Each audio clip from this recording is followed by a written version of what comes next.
Bienvenido a Mazmorra 13. Yo soy Jabo y te doy las gracias por darle play a este video. El día de hoy tenemos dos relatos que son de mi autoría.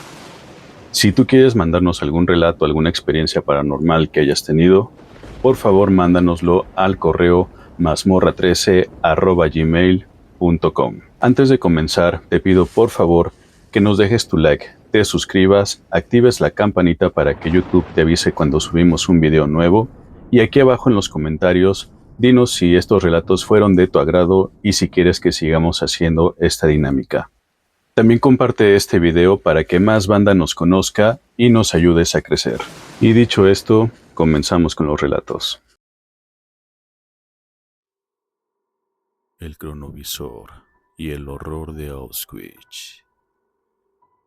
Gabriel, un historiador obsesionado con los horrores del siglo XX, siempre había sentido una atracción morbosa por la figura de Adolf Hitler.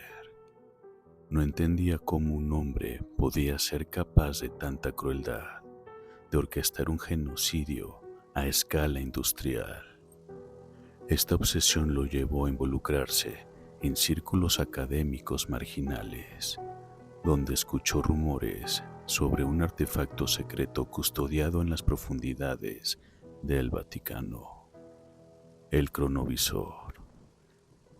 Según la leyenda, el cronovisor era una máquina del tiempo que permitía observar eventos del pasado sin interactuar con ellos. Gabriel, escéptico pero intrigado, dedicó años a investigar y finalmente, a través de contactos clandestinos, logró infiltrarse en los archivos secretos del Vaticano. Allí, tras sortear laberintos de pasillos y códigos de seguridad, encontró el cronovisor, una estructura imponente de metal y cristal, rodeada de símbolos arcanos y cables intrincados. A pesar del temor y la incertidumbre, la curiosidad de Gabriel era insaciable. Con manos temblorosas, activó la máquina. La sala se llenó de un zumbido ensordecedor y una pantalla de cristal se iluminó, mostrando una fecha, 1944, el lugar, Auschwitz-Birkenau.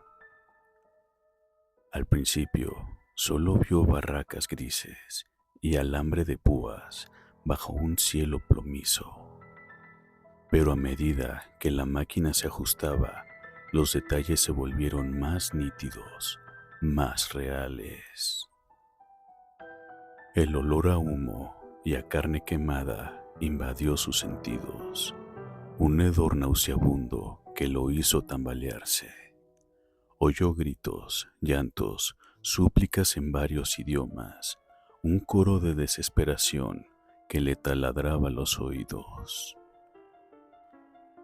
Gabriel observó a los prisioneros, hombres, mujeres y niños demacrados, vestidos con harapos a rayas, con la mirada perdida y el cuerpo esquelético.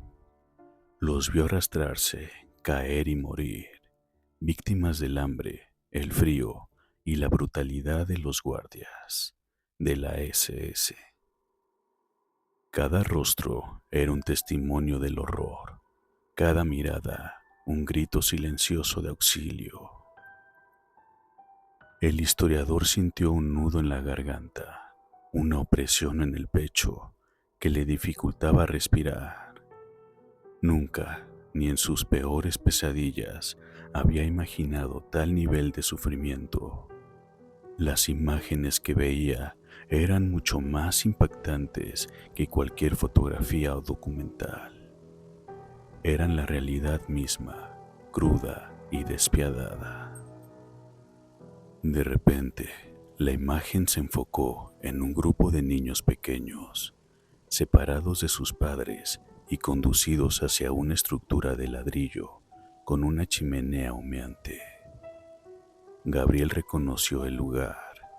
Eran las cámaras de gas. Sintió un escalofrío recorrer su espina dorsal, un terror visceral que lo paralizó. Quiso apartar la mirada, cerrar los ojos, pero no podía. Estaba atrapado, condenado a presenciar el horror. Vio a los niños entrar en la cámara, confundidos y asustados. Oyó sus gritos ahogados, sus llantos desesperados, hasta que el silencio se impuso, un silencio sepulcral que le heló la sangre. Gabriel se desplomó, incapaz de soportar la visión. Lloró, gritó, maldijo a Hitler y a todos sus secuaces. Sintió una rabia incontrolable, un deseo de venganza que lo consumía, pero era impotente, un simple espectador de una tragedia que había ocurrido hace décadas. Cuando recuperó la compostura, decidió explorar el campo de concentración. A través del cronovisor, se movió entre las barracas, los crematorios, las fosas comunes. Vio experimentos médicos atroces, torturas inhumanas, ejecuciones sumarias. Cada rincón de Auschwitz era un monumento a la barbarie, un recordatorio de la capacidad del hombre para la maldad. En su recorrido, Gabriel se encontró con un prisionero que parecía diferente a los demás. Era un hombre mayor, con la mirada serena y una sonrisa enigmática. A pesar de su delgadez y su uniforme a rayas, irradiaba una extraña paz interior. Gabriel sintió curiosidad y decidió seguirlo. El prisionero caminó hasta el centro del campo, donde se alzaba una horca improvisada. Allí, entre la mirada de los demás prisioneros y los guardias de la SS, comenzó a hablar. Su voz era clara y resonante, llena de convicción y esperanza. Sé que estamos sufriendo, dijo. Sé que muchos de nosotros no sobreviviremos, pero no debemos perder la fe, no debemos dejar que el odio nos consuma.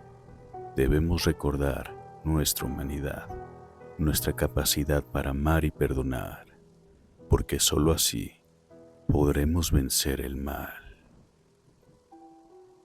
Los guardias de la SS intentaron callarlo, pero el prisionero continuó hablando con más fuerza y determinación.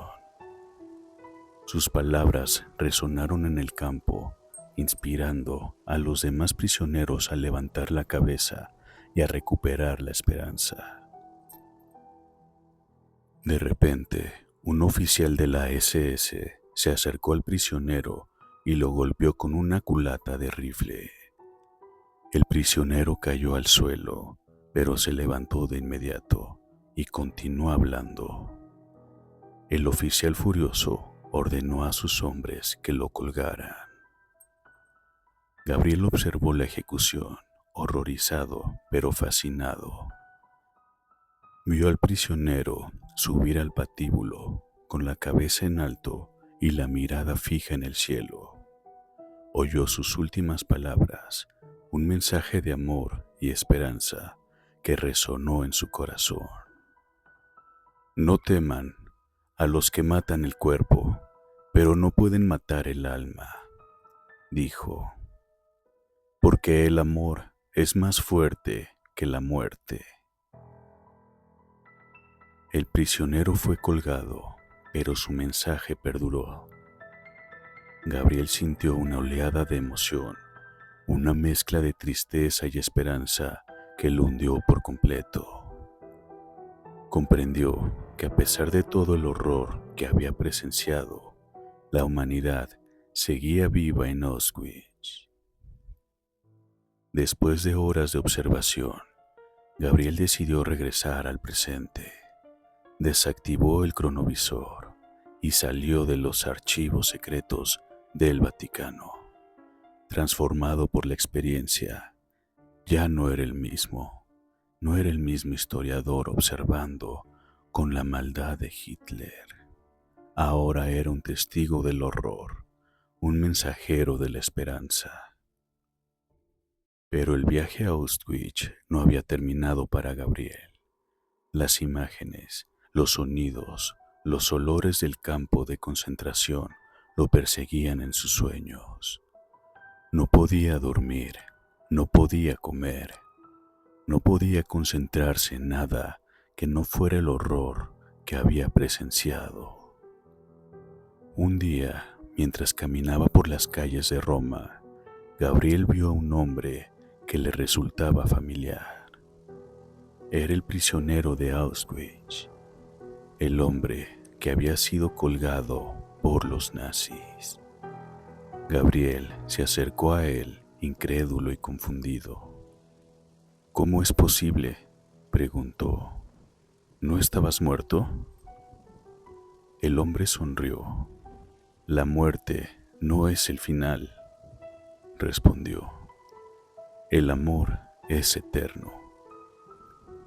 Gabriel comprendió entonces que el prisionero era un ángel, un enviado de Dios para recordarle la importancia de la fe, la esperanza y el amor.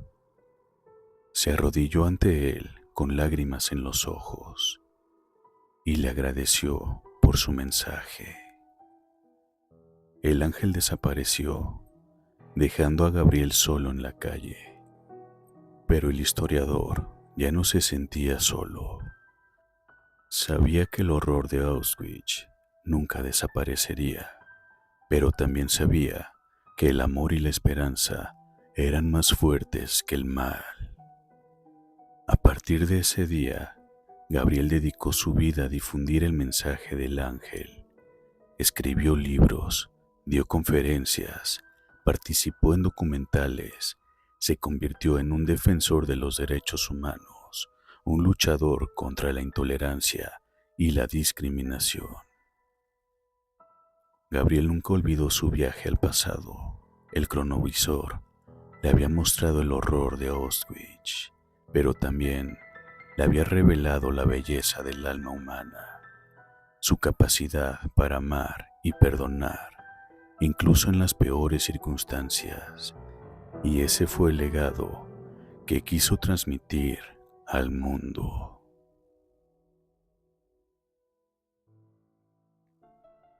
La niñera. Mi nombre es Erika, y ser niñera siempre ha sido mi vocación. Adoro a los niños, su inocencia, su energía, su capacidad de asombro. Por eso, cuando vi el anuncio en línea buscando una niñera para un niño de 6 años en una casa en la colonia Álvaro Obregón, no dudé en contactarlos. La pareja, los señores Mendoza, parecían encantadores y su casa, aunque un poco antigua, tenía un aire acogedor. Desde el principio, noté algo extraño en su hijo Mateo. Era un niño pálido, de ojos grandes y oscuros, que parecían observarme más de lo que correspondía. Su voz era suave, casi un susurro, y tenía una forma peculiar de moverse, como si flotara en lugar de caminar. A pesar de todo, acepté el trabajo. Necesitaba el dinero y pensé que tal vez solo era un niño tímido. La primera noche fue tranquila. Arropé a Mateo en su cama, le conté un cuento y esperé a que se durmiera. Luego bajé a la sala a leer un libro. Pero no pasó mucho tiempo antes de que escuchara un ruido proveniente del pasillo. Era un sonido suave, como de pasos arrastrando algo. Me levanté y fui a investigar. Para mi sorpresa, Mateo estaba de pie en el pasillo, mirando hacia la puerta principal. ¿Qué haces despierto, Mateo?, le pregunté. Él no respondió, solo me miró con esos ojos oscuros que parecían penetrar mi alma. Lo tomé de la mano y lo llevé de vuelta a su habitación. Lo acosté, lo arropé de nuevo y me aseguré de que se durmiera. Pero la noche no terminó ahí. Unas horas más tarde, volví a escuchar el mismo ruido. Esta vez, Mateo estaba en la sala, de pie frente a la ventana, mirando hacia la calle. El corazón me latía con fuerza en el pecho. ¿Cómo era posible que se moviera tan rápido y sin hacer ruido? Mateo, esto no es gracioso, le dije, tratando de mantener la calma. Él giró su cabeza lentamente hacia mí y pude ver una sonrisa macabra dibujada en su rostro. Esa noche no pude dormir. Me quedé sentada en el sillón, observando cada movimiento de Mateo. Los días siguientes fueron aún más extraños. Mateo aparecía en lugares inesperados, como el jardín, el ático o el sótano. Siempre estaba solo, mirando fijamente a la nada. Intenté hablar con él, jugar con él, pero él solo me ignoraba o me respondía con monosílabos. Una tarde, mientras exploraba la casa, encontré una habitación cerrada con llave en el ático. La curiosidad me pudo y busqué la llave en la casa hasta que la encontré en el escritorio del señor Mendoza. Abrí la puerta y entré. La habitación estaba llena de juguetes antiguos, muñecas de porcelana y libros polvorientos. En el centro de la habitación había un gran muñeco de payaso sentado en una silla. Algo en ese muñeco me heló la sangre. Tenía una maldad inquietante, como si estuviera observándome. Me acerqué al muñeco y lo examiné. Era grande, de unos 80 centímetros de altura, y estaba hecho de tela y relleno. Su rostro estaba pintado con una sonrisa exagerada y sus ojos eran de un color azul intenso. De repente, escuché un ruido detrás de mí. Me giré y vi a Mateo de pie en la puerta. Su rostro estaba pálido y sus ojos brillaban con intensidad. «No deberías estar aquí», dijo con su voz suave y susurrante. «Este es mi lugar secreto».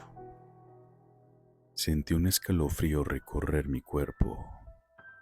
«¿Qué haces aquí, Mateo?», le pregunté. Él no respondió. Solo se acercó al muñeco y lo abrazó con fuerza. «Él es mi amigo», dijo. «Siempre está conmigo». A partir de ese día, Mateo se volvió aún más extraño. Pasaba horas enteras en la habitación del ático, hablando con el muñeco. A veces podía escucharlo reír y jugar con él. Me preocupaba cada vez más su comportamiento. Sabía que algo no estaba bien. Una noche decidí investigar más a fondo. Esperé a que los señores Mendoza se durmieran y luego me dirigí al ático. Abrí la puerta de la habitación secreta y entré. Mateo estaba allí, sentado en el suelo, jugando con el muñeco. «Mateo, tenemos que hablar», le dije. Él levantó la vista y me miró con sus ojos oscuros. «No quiero hablar», respondió. «Quiero jugar con mi amigo». Me acerqué a él y me senté a su lado. «Mateo, sé que estás pasando por algo difícil», le dije, «pero tienes que confiar en mí, quiero ayudarte». Él me miró fijamente durante un largo rato. Luego suspiró y dijo: «No me entiendes, nadie me entiende». «Tal vez no», respondí, «pero quiero intentarlo. Cuéntame qué te pasa». Mateo dudó por un momento. Luego comenzó a hablar. Me contó sobre su soledad, sobre su miedo, sobre su tristeza. Me contó sobre cómo se sentía diferente a los demás niños, sobre cómo nadie lo quería. Mientras hablaba, noté algo extraño en el muñeco. Parecía estar moviéndose. Al principio pensé que era mi imaginación, pero luego vi que sus ojos se movían de un lado a otro. El muñeco estaba vivo. El terror me invadió. Me levanté de golpe y retrocedí hacia la puerta. Mateo, tenemos que irnos, dije. Este lugar no es seguro. Pero Mateo no se movió. Se quedó sentado en el suelo, abrazando al muñeco. No me voy a ir, dijo. Este es mi hogar, aquí es donde pertenezco. De repente, el muñeco se movió y agarró a Mateo con sus brazos. Mateo gritó, pero el muñeco lo arrastró hacia el interior de la habitación. Intenté ayudarlo, pero el muñeco era demasiado fuerte. Cerró la puerta de golpe y la cerró con llave. Estaba atrapada afuera, escuchando los gritos de Mateo. Intenté abrir la puerta, pero era inútil. Estaba cerrada con llave y no tenía la fuerza suficiente para derribarla. Desesperada, bajé corriendo las escaleras y desperté a los señores Mendoza. Les conté lo que había visto, lo que había oído. Al principio no me creyeron. Pensaron que estaba loca, pero luego vieron el terror en mis ojos y supieron que decía la verdad. Subimos corriendo al ático y tratamos de abrir la puerta de la habitación secreta. Pero era inútil. La puerta estaba cerrada con llave y no podíamos derribarla. Finalmente, el señor Mendoza tuvo una idea. Bajó al sótano y regresó con un hacha. Con todas sus fuerzas, golpeó la puerta una y otra vez, hasta que finalmente la derribó.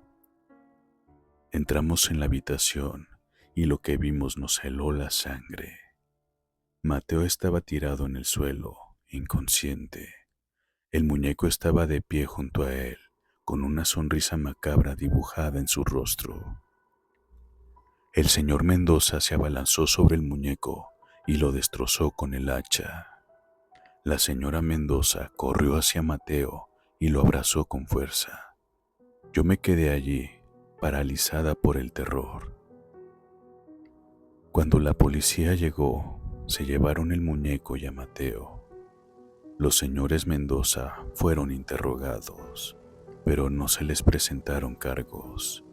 Dijeron que el muñeco era un regalo de un familiar lejano y que no sabía nada sobre su comportamiento extraño.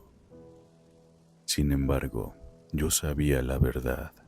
Sabía que el muñeco estaba poseído por un espíritu maligno. Sabía que Mateo estaba en peligro y sabía que tenía que hacer algo para ayudarlo. Después de lo sucedido, no pude dormir bien durante semanas. Tenía pesadillas constantes sobre el muñeco y sobre Mateo. Me sentía culpable por no haber podido protegerlo. Un día decidí visitar a Mateo en el hospital. Lo encontré pálido y débil, pero estaba vivo. Me contó que el muñeco lo había estado controlando, que lo había obligado a hacer cosas que no quería hacer. Me dijo que el muñeco quería apoderarse de su cuerpo y de su alma.